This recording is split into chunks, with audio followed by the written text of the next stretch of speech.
Hey guys, welcome back to Seller Sessions Daily. Today in the chair we have, on their return, is Tim Jordan and also Norm Ferrer with us. We're just waiting on Olli Rehn Hirschkorn. Today is, of course, Roundup Wednesday. What's going on and off Amazon over the past week or so. Gentlemen, how you doing? Do you want to, we'll just quickly go around the room first. Tim, would you like to introduce yourself?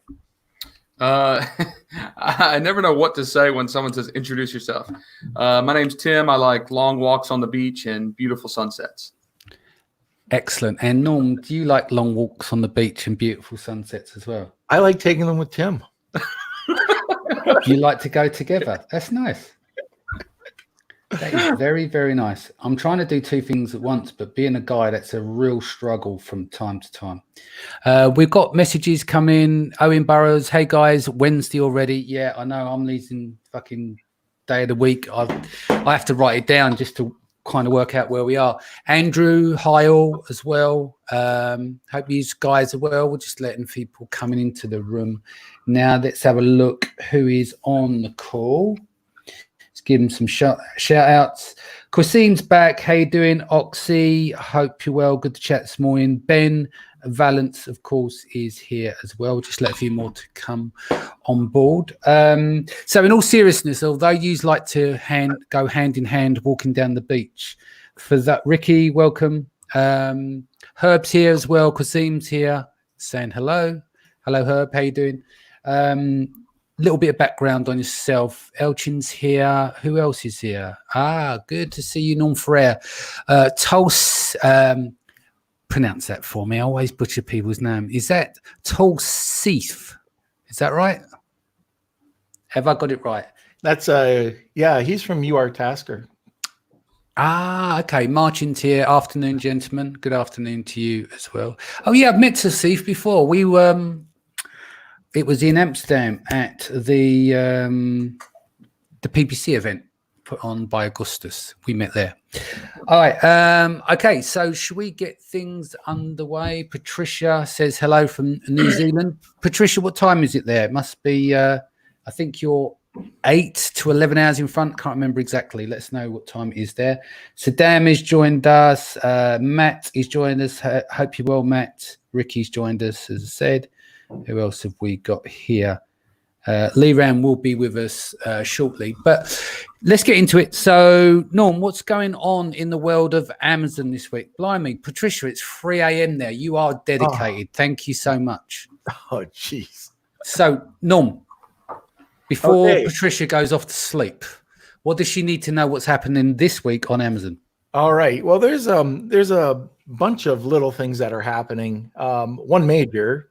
And that's their first employee died of COVID yesterday. Wow. And they announced that they're doing all these new safety precautions, more than what they were doing before, including they're building their own lab to test all these employees. Right. Yeah, I just saw that. But their stock hit 1.1 trillion, not too bad. Yeah. They're adding another 75,000 people. And how's that going to affect Amazon sellers? We're going to be able to start sending out more and more non-essential products. They announced that I think it was yesterday that new or non-essential products will have they're going to temporarily start to build it, depending how things roll out. And that's going to lead to something that they announced, Prime Day. Prime Day is going to be happening in August, they think. Yes. You can start preparing. Like, June, some sellers are going to be back on. July, they're saying most sellers are going to be back on. Well, we talk about this all the time. Get ready for Prime Day. Well, this is a great time if you're slow to get that going. So let me see. The other cool thing, this is something I heard from Chris McCabe, is that if you're donating product, if you're a suspended seller and you put together a plan of action and you're donating or citing that you're donating, or and you'll have to prove it, and you're suspended, you're going to you will most likely get reinstated. But like we talked about, that could be used for the the other side. It could be absolutely, Yeah. it could be absolutely abused. Could you imagine it? Like literally every plan of action that arrives in there, there's going to be like that little boilerplate at the bottom. Oh, by the way, we're donating X, Y, and Z, blah, blah, blah. So Alan Gordon's joined, Juan's joined, Sama Brax is joined. Hey, Sama, how you doing?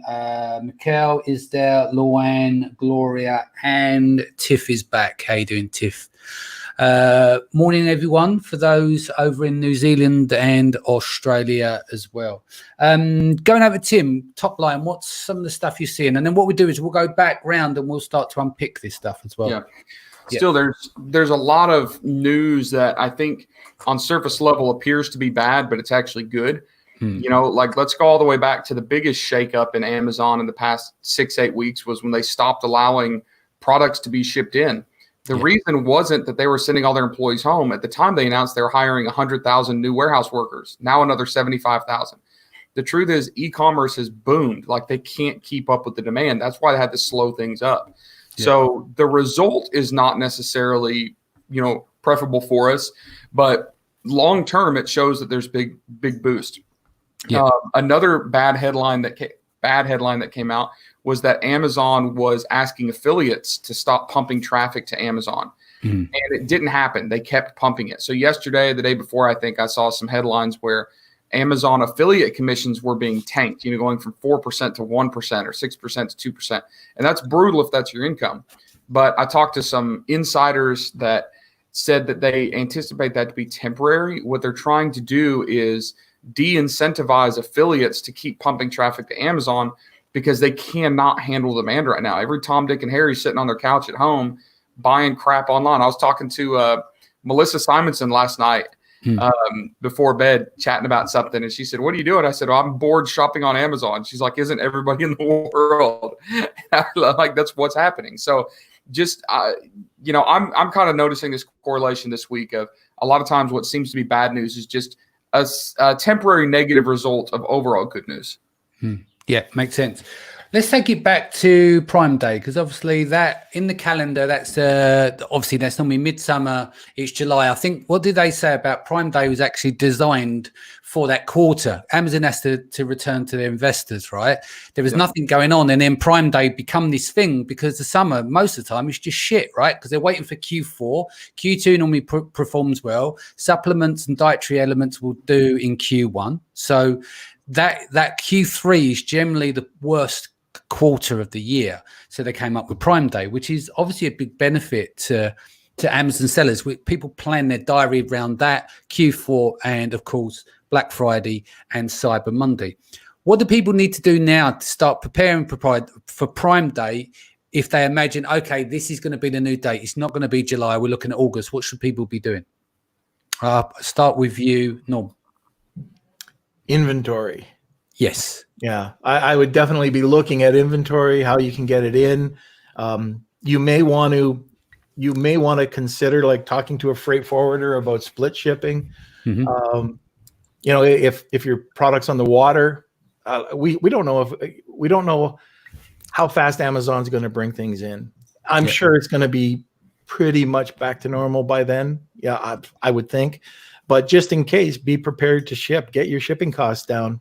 And make sure you calculate that into your margins. Take a look at your pricing. I'm always big on perceived value, and can you get your pricing? Can you bring your pricing up during that time period between now and then? Just by doing some small things. It might be flying in some packaging and repackaging if you can do it, or if you're just getting something shipped, see if you can increase. We're doing that right now with a couple of our clients. We're just redesigning their packaging. Instead of like a plastic clamshell, we're putting the stuff in a EVA foam in a nice box, spending a few cents on it, but it's all about perception. And if we've got time to plan for it now, why not? Yeah, makes sense. Lee Rand's here joining the call. Hello, Lee Rand. How you doing? Hello. Hi. How are you? Good. Yeah. Hey. Good. We're just unpicking some of the stuff that's taking place this week. We were just talking about Prime Day and the delay to August now. Tim, do you want to give your thoughts on it? And Lee Rand, it gives you a chance to catch up and then give your thoughts on what should people do in preparation for Prime Day if it has been indeed delayed up to a month. Yeah, going back to what Norm said about supply chain, also keep in mind that customs seems to be extremely slow right now. They went on like a 2-week vacation in China, from Chinese New Year. And then right behind that, we had the basically manufacturing and shipping shut down in China for a month. So we've got 2 months of stuff stacked up that everybody's trying to ship right now. And because the Customs and Border Patrol is a government agency, they're slowing down right now, right? They're not working at full capacity. So don't just worry about shipping time. Also worry about customs and import time, because that's pretty big. One positive thing is everybody I'm talking to in China is dying for work. They're ready to go. They're back open for business. Like, I'm having sourcing people and suppliers that I haven't talked to in 3 years are messaging me now on WeChat. Hey, what can I do for you? What can I do for you? So the truth is they're ready to roll. They're ready to go. They're chomping at the bit. And that gives us some leverage. It gives us some opportunities. That means that they're more likely to help us out with terms, with pricing, with faster production times. So I'm not saying take advantage of your suppliers, but they're willing to give more probably than they would have been 6 or 8 months ago, just because they're dying for the work and ready for it. So reach out. There are a lot of suppliers with products that, 8 months ago, a year ago, I wasn't really interested in because maybe the price is too high or the MOQ is too high. I didn't get excited about it. I've now started this morning making a list of who I'm going to go back to and say, hey, let's revisit this again. Can the price be a little lower? Can the MOQ be lower? And the Chinese government, you're not seeing a lot of news coming out of China right now. I don't know if that's because China's not putting out news or our news is just so inundated with local COVID stuff. But the Chinese government is giving a lot of grants and a lot of subsidies to Chinese manufacturers. And a lot of those manufacturers are now passing on those price breaks from raw materials to labor costs. So your prices could be significantly lower in China than you're used to them being. Yeah, that makes sense. Olli Rehn, do you want to add your thoughts on this and then some of the news that you've got, like top line, and then we'll unpick those, the roundup of your week? Yeah, to echo some of what Tim said, which I think are all good points, is that it's a good, outside of just thinking about Prime Day, it's a good opportunity to renegotiate with your Chinese suppliers or with any of your suppliers. I have a supplier that I met at the Canton Fair last year, and they actually they have a design team in Europe, but they manufacture, they own like 80% of a factory and they manufacture in China. And I reached out to them to place a reorder, and I said, hey, what can you do for me on terms right now? And they're like, man, we're so happy you're doing well with your product on Amazon. And because they sell to brick and mortar stores also in Europe, and like our sales are down because stores are closed. Like, yeah, we'd love to work with you. What kind of terms do you want? And by the way, we're also making masks if you want them.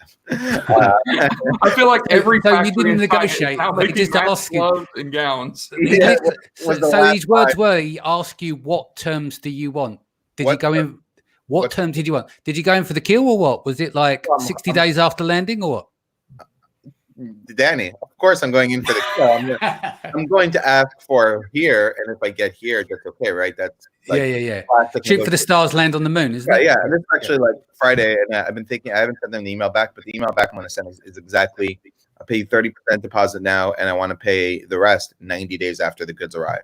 Now, they may say, hey, that's too much. Okay, I'll pay you 30% now, I'll pay you 20% when the goods leave, and 60%, when the goods after 60, the rest after 60 days or something. I'll work something out, but they're super happy. One, that it's in the toy category, so product is selling pretty well on Amazon right now, and they're super happy they get sales because they sell to brick and mortar stores. So there's this coronavirus is giving a unique situation of opportunity to it's a unique situation of lots of opportunities in a lot of ways.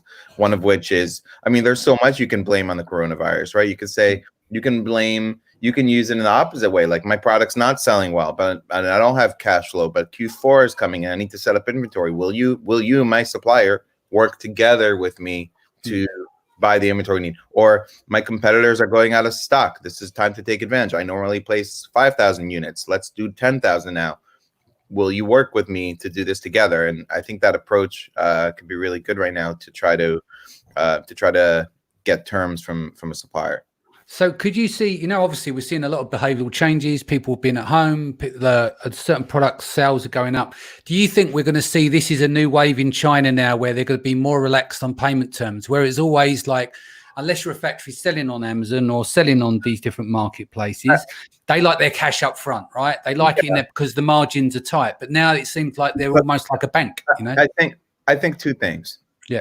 Two things and a few points on this. One, I think there's always been payment terms, but I think third-party sellers, smaller sellers, have always been pretty poor at getting them. Yes. Yeah. They've always been terms. The big boys, right, that produce, Walmart and all these like big companies that produce in China always have terms. So it's always been a thing.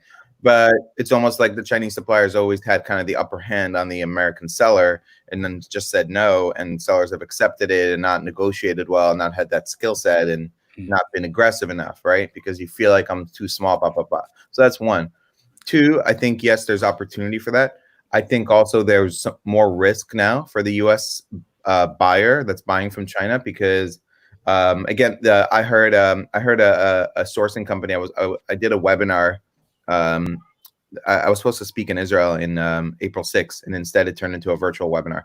And one of the other speakers was a sourcing company that has offices in China and this and that. And one of the things the guy warned about was be very careful sending money to China now, even to your good friend Yo-Yo, who you've been sending money to for the last 5 years. His factory might be in trouble, and they might just walk away with your money.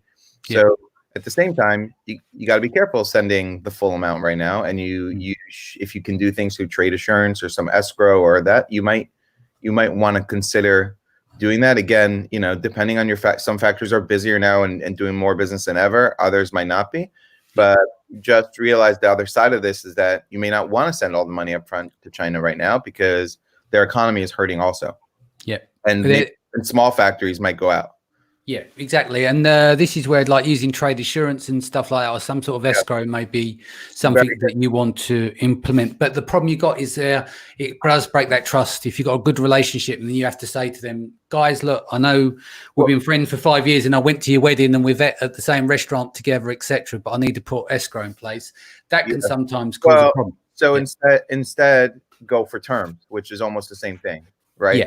In a way, it may not be as good, but if you're only paying the 30% deposit and you're not paying the rest until you have proof, a bill of, some kind of proof that it got in a boat or documents or something, then it's some kind of escrow also, in a way. So things are changing. Use it to your advantage. I think this is the best time ever to get terms or negotiate better pricing. Yeah, sounds good. Well, it brings in with Dan O'Donnell's up on the screen here, as you can see. He's doing which is the standard, the 30 and the 70 before it leaves the factory. But what would you shoot for, which would consider as reasonable for someone who's been working with a factory for 5 years? Well, I know you went for aggressive, but if 30-70 is pretty standard. I have another supplier that I have a 20% deposit, 60% when it leaves, and then another 20% 30 days later, for example. Yeah, super reasonable. I think you can get more. I think you can get more than that.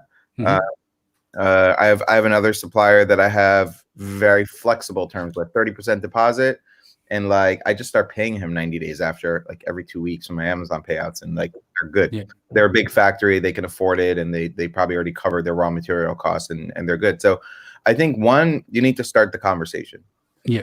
And you should start the conversation even if you don't get the terms now. Even if you have a new supplier, you say, hey, I'm paying 30-70 for this order.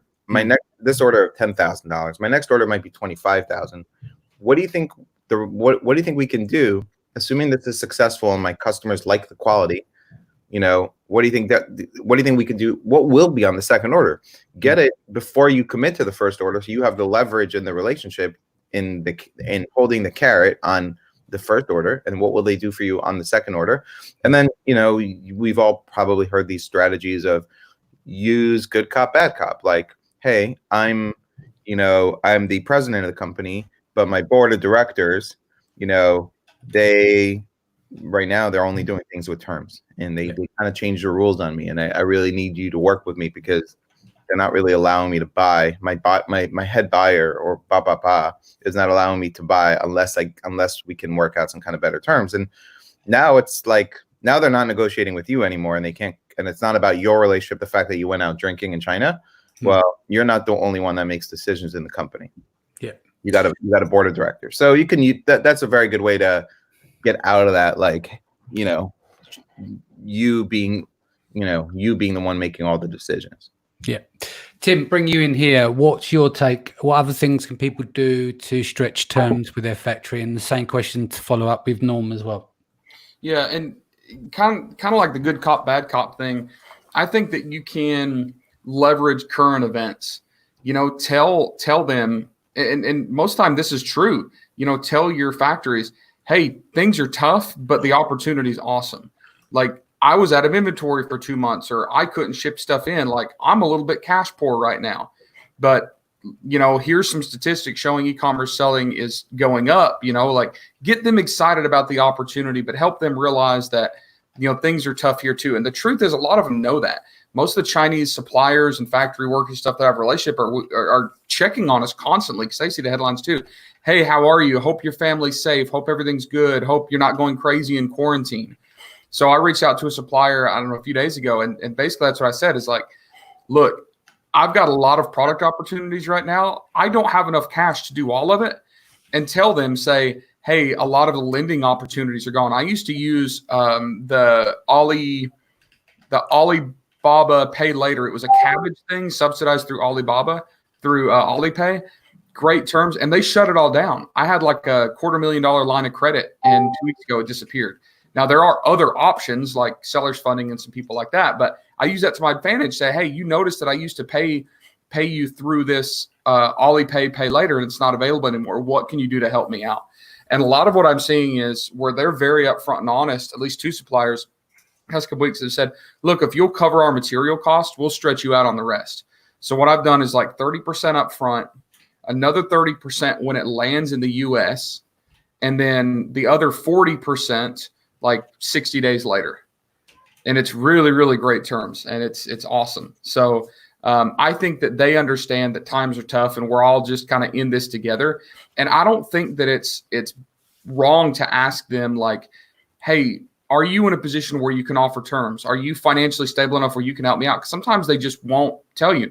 When I first started going to China and started understanding their culture, I learned that money conversation is on the table. You can talk about it.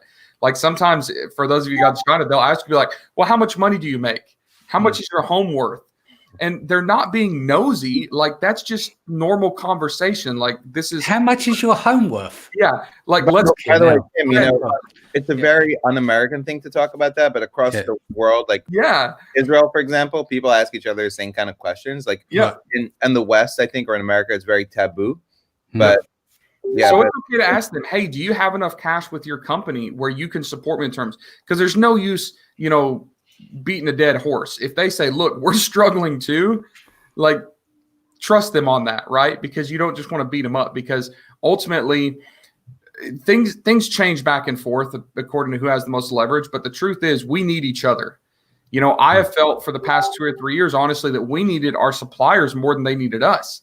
That's why MOQs were going up, prices were going up, because I had so many offers coming in, right? So we had to be gentle. We couldn't beat them up too much, or they just stop answering my calls. Now we're in a position where we have a little more leverage. But remember, if we beat them up a little bit too much right now, it's going to hurt that relationship that we might need to be fostering. You got to have a bit of decorum. At the end of the day, for me, about doing business, you've got to leave some food on the table, right? Yes. If you just take that and the crumbs, then there isn't a relationship. It's got to be a win-win for both parties. Norm, what's your take? Yeah, I similar to Tim. Like, I'm just using this. I swing it back in their direction, and I just tell them, look, this is a situation we're in. The terms that we're using right now, let's say it is 70 or 30/70, can't work. I want to be able to promote my product. I want to be able to use what I would have in that cash flow. Like, I don't have the cash flow. By the time I pay you, I'm out 90 days. I want to be able to take that money, and I want to put it into marketing dollars. Can you use terms? And you can start at 30 days, 60, 90. And we've been able to negotiate some 90 days out. So you might pay higher up front. So you might pay 30 or 40 or 50 or more, but you can end up with better terms. The other thing that we're doing is that we're buying more inventory. So we're telling them that, look, we're going to take 1,000 pieces and we're ordering 2,000. 1,000 pieces are going to come over to Amazon. Keep the other in stock. And we've had on about 3 or 4 locations or 3 or 4 occasions over the last few weeks, they've actually put the half of the other stock. So if you've got 1,000, or sorry, if you've got 2,000 and you're putting 1,000 into Amazon, 1,000 is there to ship at a later date. It's another way of doing it. So they store the product there for you in their warehouse. And then once you need it, like let's say it goes through the roof, you can either air it over or ship it over. They put the next run into production. So now you've got a real, like your inventory management is a lot more easy after the first go around. Makes sense. Yep, I'm going to change it up slightly just because I'm going to answer some of the, if you guys can answer some of the questions in the feed. Yeah. So first up is Sama, just sitting in the shipment from China, got to Amazon in less than 10 days, but now the FC transfer, as of last night, has FC transfer been slower for you guys than normal? So what he's saying is obviously he's aired that in, and basically there's a delay between it becoming available online. It's not surprising given the current circumstances. Yeah. And that might be, you might get off this call, Sama, and it'll clear anyway. You know, it's like it'll say this has been delayed or whatever, and then an email comes in like 10 minutes later and it's cleared. Right. Dan says, what are the typical or common terms I might shoot for, which I think we covered, 70-30. Oh, here we go. What might be reasonable shoot for supply? We've covered that one. Apologies.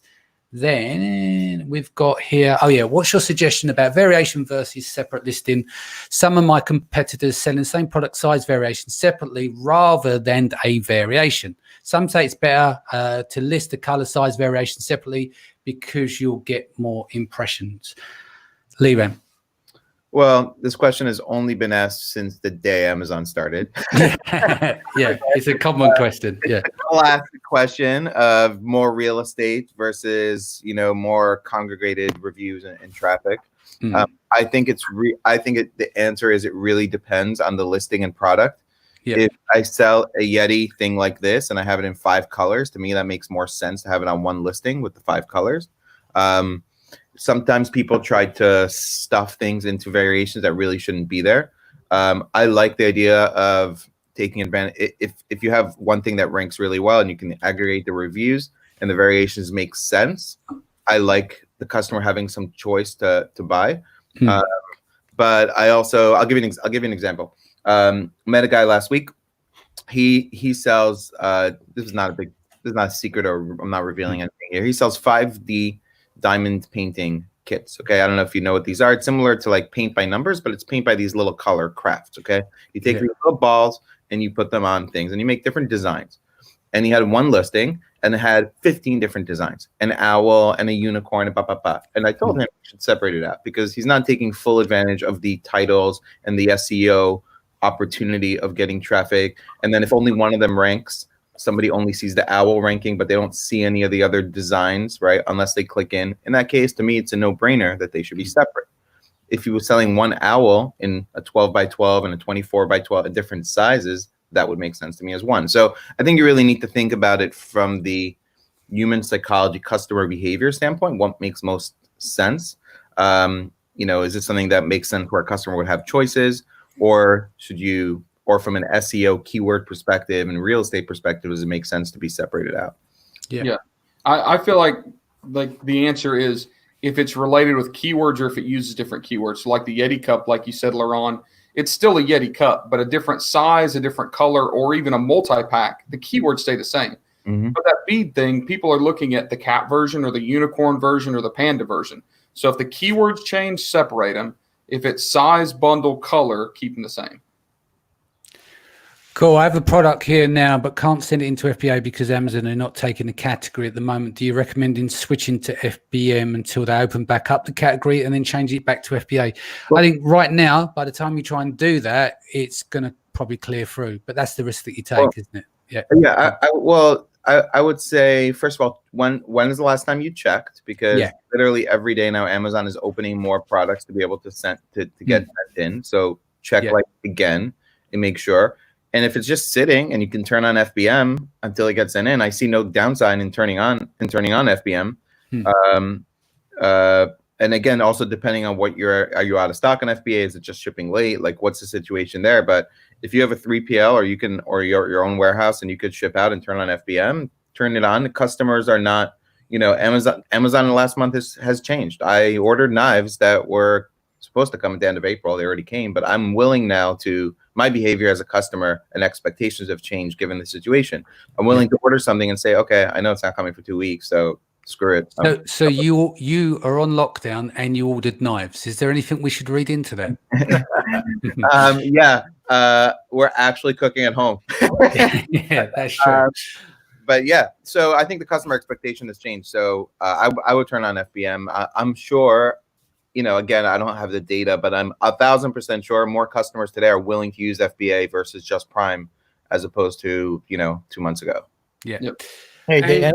Yeah, go on. I just wanted to add something about the parent-child question that came up. Yes. One of the deciding factors as well is price. So if you're selling a bar of soap at $10, it's different if you could sell a 3-pack or a 5-pack. So if you can sell something for $24.99 rather than $9.99, that's where I would also take in consideration keeping everything together. You can drive them in with the $10.99 and then sell them at the $24 or the $45 package of soap. Cool. And so what are you saying, Norm, that you should have those on the same listing in that case? Yeah, on the same listing. When it comes down to like an upsell. Yeah. So you could, and it also depends on what you're doing and how you're doing your launch strategy, right? So you can give the 1 bar away or, use a rebate and then get them onto your listing. And then you can sell them up to the 3-pack or the 5-pack because who wants 1 bar, Right. It's like an upsell. For a second, I thought you were going to give me advice on how to stay sane with my 6-year-old daughter at home. On the parent-child relationship. So why should I be worried about placing an order? Right, this is from earlier on. We were talking about dealing with a partner for 5 years. The idea is that if the factories are hurting, working on a very tight margin, they may not have cash flow and they might take your payment, and within all the will in the world, they may go under and take your payment with it. I'm not trying to put fear in you on like, hey, I can't work with this supplier anymore. I'm just saying, like, look, if you've seen the factory or if you've been there and it's a big factory, or if it's a kind of product that's probably doing pretty well right now, probably don't have much to worry about. But super small factory, or you're dealing with a trading I don't know, trading companies could be big too. But just realize that if it's a very small operation and the economy is bad and it's a kind of product that's not super hot right now, they could not be doing as well as they've done because of the economy in China and the global economy. And think about a factory that's producing awnings for brick and mortar stores. I imagine awnings for brick and mortar stores are not much in demand globally right now, right? And so that factory is probably hurting. And so if you're dealing with a factory that's hurting, maybe they're on the verge of going out of business and they take your order, and because they know you're there in China and you're in America, that like they got to do what they got to do. I don't know. I'm not saying that's the case, but just keep it in the back of your mind. Yeah, and I don't think Laurent is saying that's a malicious thing, but it might be a desperation thing. And I think it's a very, very small percentage of factories that will happen to. But think about any business here. Like, I know people who got too deep in products that sucked on Amazon, but they had a lot of revenue. They're going through a divorce. They're up for bankruptcy. They owe the IRS $100,000, and they take an Amazon loan and dip out.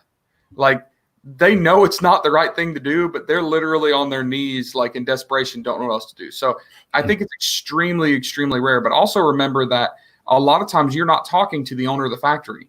You're talking to a salesperson that typically speaks English, or you're talking to a trading company, and the trading company doesn't understand the financial problems that the factory's having. And so you might pay the trading company pay the factory, and then it dips out. So you can't always see with complete crystal clarity.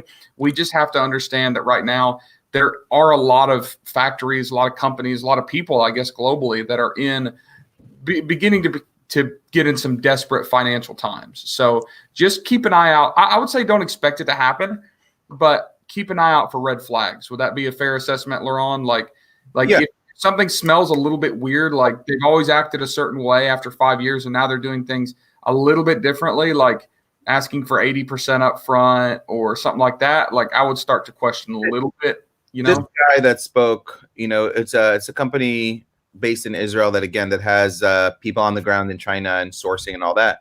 And he was definitely instilling more fear than I am in this. He was like, guys, the game has changed.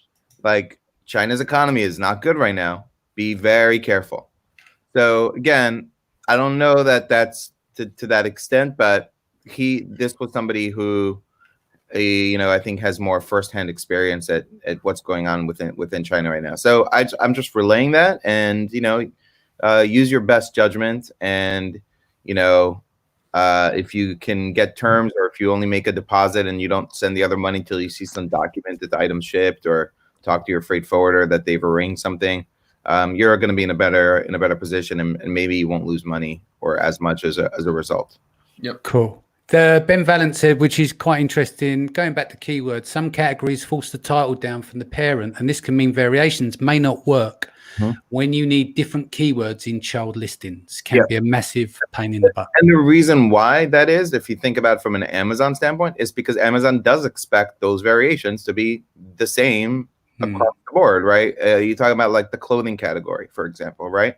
The clothing category, Amazon expects that all it is colors and sizes. So you shouldn't be able to put a unicorn pajama with an owl pajama in the same listing, technically, according to Amazon. Some people do that, but it might not be best for your keyword strategy. Yeah, makes sense. Dan O'Donnell, Tim, do you wear the Trojan helmet whilst negotiating for terms on Skype? I'm not sure what the Chinese people would think of that. I suspect that my sense of humor in fact, I know for sure my sense of humor does not translate well to Chinese. So. Dan, you bring up a good point here, because throughout this whole Facebook Live here, I've had background envy. Danny's got that cool sound things in the back. Norm's got a ship. Ship. Norm, did you build that ship yourself? That's a long story. Absolutely not. But oh man, I was hoping for a yes. Tim got the whole medieval army and the global map there, mapping out world domination in the back, and some kind of odd, maybe chiropractor chair over there in the back. So it's one of those fancy bougie camel leather chairs that looks more comfortable than it really is. And all I have is a window. A window represents freedom. A window. There could literally be anything out there. It could be. Cool. Here's one, Adriana. Liran, I'll give this one to you as well. Hi, thanks for your amazing content from niches that have been hit hard, such as party decorations that have delivery dates extended by 3 weeks. Do you think Amazon will help out by waiving storage fees? No, for another 15 days. And ACOS is through the roof because people are clicking and obviously waiting for estimated delivery time. We had this. I'm sure you have the same thing with the agency. What's your strategy when? Yeah, I mean, at the end of the day, conversion rate is down. Then you need to change your strategy. You probably want to pull back on your ad spend. Yeah. Pull back on your bids. And, if people aren't buying the product right now, then it doesn't make sense to really, push. Advertise it. Yeah. Yeah, it doesn't make sense to advertise. I would probably pull back budget, pull back bids. I don't know that I would completely cut advertising. You have potential effect on your ranking, etc. But what you got to realize, as you know, is that it's everyone. It's not like suddenly you pull back on your ads and then the other person's going to be successful because they're going to deal with the same shit, right? Yeah, no, they're going to have the same problem. People are going to click, look, and see delivery delay time. Now, think about how you can solve the problem, though, right? If the delivery times are 3 weeks out, well, can you turn on FBM and get delivery time a week out? Have you tested lowering your price as to entice somebody and knowing that this is a better than typical price to increase your conversions? Like, don't just ask yourself, don't just deal with the problem. Is there a potential solution? And maybe part of this solution is also, it doesn't make sense for me to waste money on clicks when I'm not getting conversions. Yeah.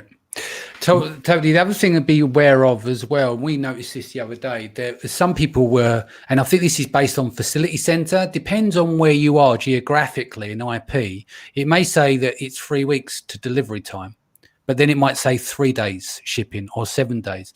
And I think that if you can do it where you can go state by state, have a look to see if there is variance, because you might be looking at it on a global level and see it's a 3-week lead time. When actual fact, if you've got something, there's some stock that's say in New York instead of LA, the New York stock might get there in a few days. But yeah, it's a lot of fiddling, but you can kind of get an idea of it. And also business accounts are being shown faster.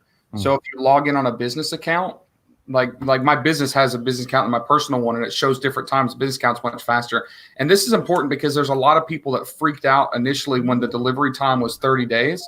And they were like, oh crap, I'm going to remove all my inventory and do FBM. Like, don't do that. Maybe if you're insisting on FBM, maybe do half of it. But even the people that have split their inventory, they're getting a lot of FBA sales still for those really local customers or the business customers. So don't completely give up on it yet, because some people are offered different times. And I don't know even if Amazon is allowing removals either. Well, they do, but they pulled it back. They said there was delayed 2 weeks ago because a lot of people went in to do removal orders. Right. So, and I think they may have stopped in some cases for certain categories, but they did say there was a warning that will be a delay. Cara said, have you seen that Amazon is pulling its own shipping service in the US in June? Yeah, they came out and said that they were going to cut off like they're going to cut off FedEx and go more forward with like their own shipping service, and they pulled back on that a little bit. I think because that's not their focus right now. They need to rely on the other shipping options, and I think just on their own logistics and infrastructure. It's been interesting. Amazon stock has just hit, I think, its highest point of where it's been. Amazon has benefited so much from this, and I think if you're in the essentials, any essential product category, food, whatever, there will be a new normal of increased buying after this, because the person who just bought their flour on Amazon for the first time is kind of going to like that, right? And like, maybe I don't need to go to my local, Kroger's or whatever when this is over. I think there'll be a lot of buying behavior if you happen to be in one of those categories. I don't know that the demand will be the 100x that it is now, but I think there will be a new baseline for certain categories that will just have the sustained growth in because of new buying behavior, right? Like people who bought supplements at their local Whole Foods might, and kind of switched to buying it on Amazon. That buying behavior will stay the same. So, I think the perspective on this is, if you're in e-commerce, consider yourself lucky because it's the one area in the economy that actually may come out really strong, outside of this. Yeah. Like you said, go on, sorry, Tim. Well, I was going to give that data. So, by the way, Danny, Ricardo says hello. I was just texting him. Danny Ricardo, by the way, told me, say hello. Thanks, Ricardo. Nice. Yeah. Ricardo's the CEO of Sellers Funding, and they have they offer loans using APIs, right? So they pull API data to see average revenue and stuff off their customers.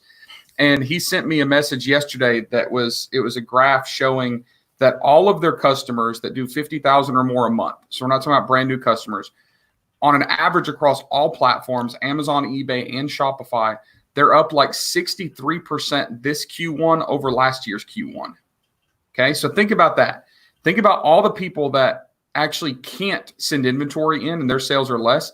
That means that the actual demand in people with inventory and are selling so much, it's still keeping the average of 63%.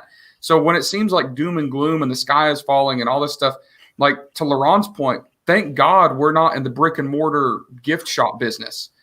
Thank God I don't have a massage parlor. They're shut down. I happen to be in e-commerce, and it's the one sector that's blowing up. It's not coincidence that Amazon's valuation just hit 1.1 trillion. And the truth is the world is changing and people are adopting e-commerce, and it's not going to drop again. People that have never had an Amazon account are opening Amazon accounts. And guess what? They're getting used to it. They're going to realize how freaking awesome this is, right? This is not just a short bubble. This is an earth-altering dynamic shift in the way people will shop forever. And, right? and it may not last just another month or two, right? They're depending on all the predictions and everything you see. Some people are saying, the country's going to open up a little bit, but then there's going to be a little bit more of the virus spikes and it's going to close up again. And you may see this being the new normal for 18 months until there's a vaccine, right? That's going to be the real maybe ending of this issue, but you may see social distancing, and you may see, new behavior. So you're uniquely positioned, but think about your product selection for the next 12 months on if this is the new normal. What are the at-home fitness products, at-home cooking products, homeschooling products, the boredom stuff. What's that? The boredom stuff, like terrariums and but increase in sex toys. I mean, hey, just saying, but yeah, the boredom kind of stuff, the puzzles, the toys, the crafts, the STEM stuff, so many opportunities to get into products. Now, again, there may be a lot of other people thinking the same as you, so realize that too, and differentiate and do all the things you should be doing, but think about what the new normal might be. And I think in any business, if you have a good sense of what's 6 months ahead and you can jump in front of that before some other people do, then you could be uniquely positioned. And the other thing is diversification, right? If you had diversification in product set, you're in a really good position, right? If you only sold jewelry right now, you're probably not in a great position, because people aren't going out, not going to parties, they're not, right? If you only sold makeup, well, maybe people are not buying as much makeup. They have no place to go. I didn't put my makeup on today. I didn't either. Yeah. But if you were diversified, right? If you had a little bit of a diversified set of products, even within a single brand, then you were in a better situation, because maybe some of your stuff is up and some of your stuff is down. So the thing is that I guarantee this will not be the only crisis we face in the next decade. So look at the situation, how you can be better prepared for the next one. Yeah. Do you think, because of obviously the possibility of a reoccurrence, we might use social distancing? They're saying that's happened in China as well. If we open the doors a bit too soon, Christmas, we could be all back indoors again. So I think, like you said, without a vaccine, there may be a problem. It's all going to be about timing and how well the countries deal with what's going on. So with that in mind, going over to Norm, what do you think in terms of what people should be thinking about over the next 12 months in case of a reoccurrence, and they do sell non-essential items? Where should they diversify? What should they do? I always like brown bag products. So, people don't want to go to the store anyways to get them. But what's the brown bag product, Norm? Toe wart remover. Right. That's one, right? So, and that's actually one of the products. People don't want to go to the store for them. Adult diapers, but it doesn't even have to be like that. It could be piles cream and stuff like that. Yeah, but it could be other things too, like low dollar. Another product that we're doing are chair glides. It's something that people use, and actually, people need them unless they want to scratch up their floor. But it's all these little things. These they're not sexy products. But the other thing you have to really remember, so let's get off the products. One of the things that you have to remember is your inventory strategy, like we were talking about before. What happens, like even right now, manufacturing was stopped for a month or, month or two, month and a half. What's that going to happen? What's happening for next quarter? What's going to happen to the dollar store? What's going to happen to those, a shoe store, your local shoe store? They're probably not going to have inventory. So you have to take a look at what those items are that people are going to need. And you probably might want to look at your shipping, but flying some product over, like for the fourth quarter, for sure. I'd have everything, my ducks in a row for fourth quarter, start planning right away.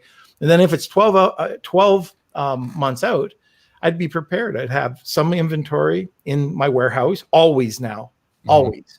I've been preaching this forever. You want to make sure that you do separate just in case times like this happen, and that you have that rotation going, like I was talking about. So it's easy to get product in instead of waiting and sitting back and okay, Amazon shut down now. It's going to take 3 months to get my product in. No, my supplier in China can do this. We can get it over very quickly in 3 weeks. I can put it in my into my warehouse, and I can do FBM if I need to. Yeah. And that's kind of where I'm looking at it. And I wouldn't, I would negotiate again, going back. We talked about that at the beginning, so you can have extra. I definitely say, going forward, any other product that I source moving forward, it's always going to be a consumable. It may not be a necessity because I don't diversify off of Amazon, but if I did, then I know that if I need to market and my customer acquisition costs, I'm not going to nail it. My CAC score is not going to be good for that. I'm going to need long-term value of a customer depending on the price point. So I'd always say to people, if you can find something, whether that's a beauty product, whether that's food, some sort of perishable goods, it's definitely a way forward. And Danny, as we're talking about products, I'm thinking about pet category, right? I heard numbers in the US about all this increase in people like adopting dogs right now, right? Because they're alone and you're not going to get the coronavirus by adopting a dog. So like people, so there's probably all this increased demand for certain pet products, right? Like certain categories are going to really benefit from this. And if you adopted a pet today, you're going to need to buy dog food today, and you're going to need to buy dog food a year from now, right? So there is going to be, I think, increased demand in a variety of categories. But I think I did play around with dog food about 5 years ago in the food category. It was a fucking disaster. It's a story for another day, but it'll be a funny one. I want to hear. We should have disaster product Facebook Live. Let's do that. I've got a stack we can go through. Disaster products, man. Yeah. Like quick story. One year I launched. You got one too, Tim? Oh man, listen. I've got like a whole next Wednesday show dedicated to fucked up products, and the stories. Yeah. What is that? It's one of those things that turns carrots into noodle. Hey, everybody needs one of those, right? Yeah. Yeah. Well, someone put their finger in it and shredded their finger and threatened to sue me. So it's not good.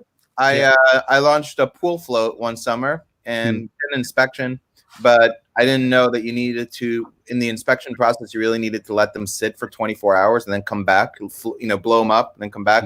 We didn't do that. We did a regular inspection and then brought them in, and man, we started selling really well. Then the reviews started coming, and there were very sad pictures in the reviews of swans that were dead in people's pool. After a day, they blew up. But the funny part was the pictures of the dead lying swans right next to the pool, and it was a disaster. And it was too bad because good niche. We started selling well. The good thing is we sold through about half. Not all got returned or whatever before the really bad reviews started coming in. So it wasn't, But we had already put a 30% deposit on the new order, and we just gave that up. But yeah, we should people next Wednesday show, right? Instead of a Roundup Wednesday, let's pull out some of our best guns, our worst product disasters, and share the story. People need to know that it's gonna if you didn't take enough risk if you didn't have product disaster stories in your business. You could be Danny McMillan or Tim Jordan or Norm or anybody in this space that gets up on stage and talks somewhere and still have major failures, and that's part of business. Yeah, it's all part of business. And you should hear, and it'll be fun to talk about disaster stories. Yes. Okay, quick one is just slight change, and that maybe someone could answer some of these as well, especially participants in the audience here. Celeste made a good point here, is I'm seeing chat that makeup is not snapping back. A lot of people are enjoying not bothering with it. So obviously in lockdown, they're not necessarily putting makeup on the day-to-day.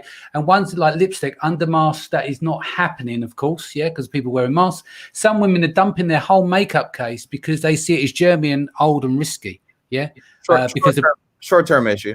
They may buy a whole new brand new set, which is interesting. It goes back round to behavioral changes as well. Like obviously women want to necessarily present themselves in the best light. They go out and they put makeup on. Now they're at home. They are reducing the use of those products. Obviously that's also good on their skin as well, because they're not obviously, I think, a woman a year generally absorbs about 0.5 pound of material, so because your skin's another layer of absorption, right? So this is a lot about this topic, Danny. Yeah. My wife used to be like a makeup artist as well. Sorry guys about the no makeup thing. Celeste, no, it's fine. It's a good subject, but we're going back to we're talking about maybe a wider beauty category, because I'm in the beauty category as well, and it's a non-essential item, it makes some valid points there. You start to think, because what is it about this virus? You don't want to touch your face, right? So you may look at stuff because you're constantly cleaning all the time. You might go, I ain't going to touch that again because I don't know the last time I touched that, and I'm not going to spray that stuff down with an anti-germ, right? Because then put that on your skin, because obviously that's all sorts. I think that's a short-term issue. People will go out again, and our society is very vain. So I think people will go out again and wear plenty of makeup again. But yeah, if you're not getting up and going, if you're used to putting on makeup every day or out to dinner or to the office or whatever, and you're not doing that right now, then there's going to be less demand. Yeah. So Norm, do you still wear makeup, or? I do. Yes. Yeah. But this is the perfect category to use Amazon posts. Go on. Yeah, let's talk about Amazon posts. That's a good idea. Yeah. That's a lovely segue, by the way. I like the way you did that. Yeah, let's do it. Get the heat off of my makeup. And so with Amazon posts, you're going to back by minute. So if you're in that category, in the niche, what can you do? Well, put out Amazon posts. You can actually address some of the issues. You can, and talk about your product, or if it's a natural product, you can show, you can show the lifestyle images. You can, with the Amazon post, I don't know if people realize this, but when you start to post on a regular basis and you get the highest converting post, those ones are the ones that show first under your competitor. So it's free advertising, no cost at all right now. You don't have to charge, I would always recommend PPC. And then the Amazon post will just be in front of people's faces. And, when they do go and search, you're going to see on your page, you're going to see it right under questions or above questions, Amazon post. This is on a mobile app, by the way. And then under reviews, it's going to be all the competitors that are taking advantage of Amazon posts right now. And I can tell you that knives, we talked about this before, Leon, that in the knives, we're working with a group, and the average after 3 days, and we go out, because it's on competitor site, we're getting about 20,000 views on average, impressions. However, the click-through rate is really low. We've had 200,000 views on one post in 3 days at our highest, but the click-through rate, you might get 0.1, 0.2, very low. But the people that go through, because it's 3 or 4 clicks, guess what they're doing? They're buying. So you turn, and it only turns into a click once they go onto your listing, from show more product to listing. And so that could really bring up your conversion rates. And for those that don't know, I think Norm's talking about the Amazon Post Beta. Yeah, is that correct? Which is available in the US in selected accounts. Yeah. So which is under, you can Google Amazon Post. It's under advertising, but it's free, and it's a great way to get traffic. One of the things that I saw when I first started with it was that posts that were images that just had white background versus images that looked more like social media type posts. Social media type posts performed better, got more visibility and more clicks than just a white background of your product. Makes sense. Just quickly, just going back here, we've got Elizabeth says, I bet there's an uptick in skincare products, though. I just know that I just ordered a bunch more skincare products because I had more time and more extensive beauty routine. Good point there. Tim says, we sell men's grooming products and it's been better than I originally thought. Lots of quarantine beards and moustaches being grown. Get that beard balm and wax out, my friend. Cool. Right, we're coming up to the hour mark. Is there anything else you guys want to cover before we go? Don't all jump in at once. So, Norm, can you tell everyone about the good deed that you want to do for companies that are helping in the pandemic, what you're doing for your company? Preach about PR reach. Yeah. Tell them. Reach. Yeah. Okay. So what we're doing is any individual, company, organization, government agency, anybody who's doing something, donating masks, having a fundraiser, we're doing free press release distribution. So if you've got something going on, if you're donating, if you're doing this is happening in Miami, by the way, a push-up marathon where they're donating the cash to get masks. We'll do it for free. It's our premium service, so it's our $300 service that we'll send it out. The other thing that we're doing, and we started to do this last week, was those incredible individuals that are doing things like there's this 12-year-old kid that's making surgical masks out of 3D printing. Really cool. There's people that are delivering to senior citizens home food in New York. Those are the people that we want to know about. It might not be something that you're doing or have anything to do with. You might see them on social media. We want to write about them, and we'll write a press release about them just so we can give them more exposure. Beautiful. Norm. And I'll say, shout out, I've been using PR Reach now for, Norm, a year? I started getting involved with you guys, and it works. So you guys don't take this lightly. If you have any kind of hook where Norm will hook you up for free, there's some really strong SEO power in there and some brandability power. So take advantage of that.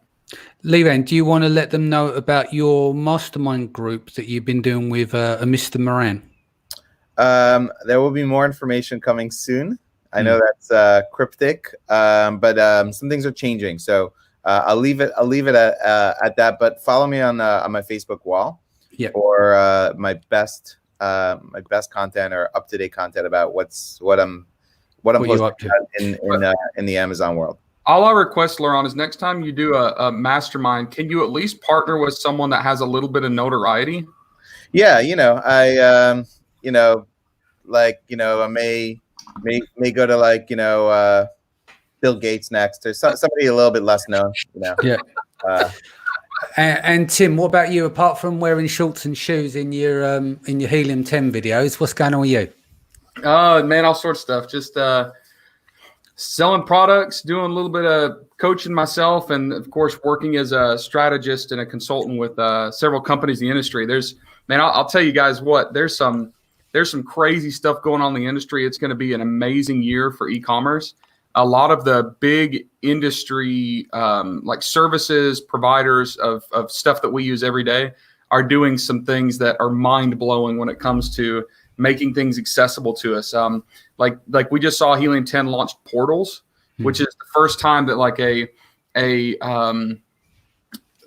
Amazon centric software company really was thinking about like moving traffic even off of Amazon. Like that's just a little hint of things to come that I'm seeing from a lot of different companies. So y'all get ready. 2020 is going to be a crazy year, and I think it's going to be a huge year of growth, even though it's kind of started off as a little bit of a dumpster fire. Because so far it's been a very boring kind of a year. It hasn't been crazy at all. Exactly. I posted once, I said, I think the people that ran Fire Festival are running 2020. Yeah, most definitely. Guys, it's been lovely to see you. We'll come back here as a promise. Next Wednesday, we'll do product failures, and have a bit of fun next Wednesday. Olli Rehn, I'm going to see you on Sunday for Mindset Sunday. We're going to do mental health, which is good. Tomorrow, we're going to do a special on Shopify. Going to make that 2 or 3 parter. Friday, we've got Kevin King in, and Saturday will be part 5 of our Women on Amazon. Danny, guys, you're rocking and rolling, man, with this podcast and shows. It's awesome. I think what you're doing, going daily now, like really. I've just got to stick to it. I've managed to do every day, I think, for about. I've lost count. I'm not even going to bother counting the days. But I said until lockdown's over, I'm going 7 days. So I'm doing my best to do that. Gentlemen, farewell again. Thank you for gracefully giving up your time, guys. Thank you to everyone in the group and who shares this. I hope you've been enjoying it, and thanks. Stay safe, stay home, and I'll see you again tomorrow at 4 p.m. UK and whatever time that translates to around the world. Much love. Take care. Bye. See ya.